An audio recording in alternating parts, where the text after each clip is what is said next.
Welcome back to our channel. నేను మీ మాదిరి. ఎప్పుడు కూడా మనకి జీవితంలో తెగిపోయిన బంధాలకి, తెంచుకున్న బంధాలకి చాలా తేడా ఉంటుందన్నమాట.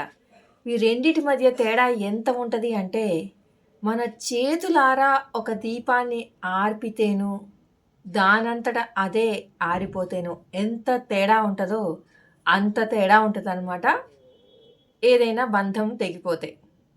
కొన్ని బంధాలని వాటి విలువ తెలియక మనమే మన చేతులారా మన టైం బాగోక తెంచేసుకుంటూ ఉంటాము.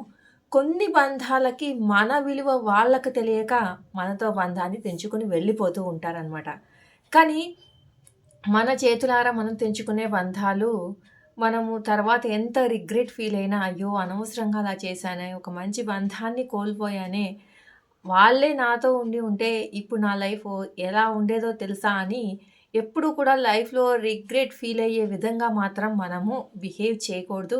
ఒకటికి 2 సార్లు, అందులోనూ బంధం విషయంలోనూ 2 సార్లు కాదు, ఒకటికి 100 సార్లు ఆలోచించుకోవాలి. ఆ బంధాన్ని మొదలుపెట్టేటప్పుడే, ఎప్పుడైనా ఒక బంధం మొదలుపెట్టేటప్పుడే ఇది చివరి వరకు ఉండాలి అన్న సదుద్దేశంతోనే మనం సాగిపోతాము. కాబట్టి అది మొదలెట్టే ముందలే ఇది చివరి దాకా గమ్యం స్థానం చేరేదాకా, అంటే మనం ఉన్నంత కాలం మన బంధం నిలబడేలాగా మన పార్ట్నర్స్ కూడా అంతలాగా మనకి సరైన వాళ్ళా కాదా?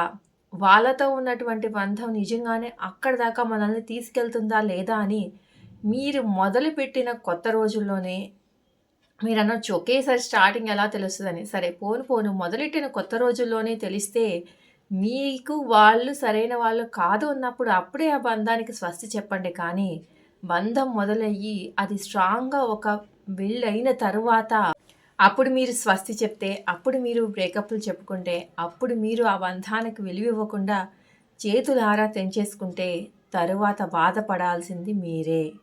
అలా కాకుండా మీరు ఎంతో విలువిస్తున్న అవతలి వాళ్ళే తెంచేసుకొని పోయారనుకోండి, ఇంకది సెకండరీ. మీకు ఇంకా అంతకు మించినదేదో లైఫ్‌లో మంచిది రాసిపెట్టుంది కాబట్టే ఈ బంధం ఇలా అయింది అని చెప్పేసి పాజిటివ్‌నెస్‌తో జీవితంలో ముందుకు వెళ్ళండి. కాబట్టి ఎప్పుడూ కూడా చేతులారా చేసుకున్న వాళ్ళదే తప్పవుతది. అనవసరంగా ఏదో భావోద్వేగంలో, క్షణికావేశంలో చేసే తప్పుల వల్ల బంధాలని కోల్పోయినప్పుడు, ఆ బంధాన్ని ఎవరైతే తెంచుకుంటున్నారో వాళ్ళది తప్పవుతది కానీ, ఆ బంధం కావాలనుకున్న వాళ్ళది తప్పు కాదు కదా! కాబట్టి ఎప్పుడూ కూడా చేజేతులారా చేసుకోకుండా బంధం విలువలు తెలుసుకొని బ్రతకండి అని చెప్పడమే నా ముఖ్య ఉద్దేశం. ఇదండి ఈరోజు వీడియో. వీడియో కనుక నచ్చితే లైక్ చేయడం మర్చిపోవద్దు. మరిన్ని ఇలాంటి వీడియోస్ కోసం వెంటనే ఛానల్ సబ్స్క్రైబ్ చేసుకొని పక్కనే ఉన్న బెల్ ఐకాన్ని ప్రెస్ చేసి అప్పుడు నేను పెట్టే డైలీ నోటిఫికేషన్స్ మీ దాకా వస్తాయి కాబట్టి ఖచ్చితంగా ఇది మాత్రం చేయండి.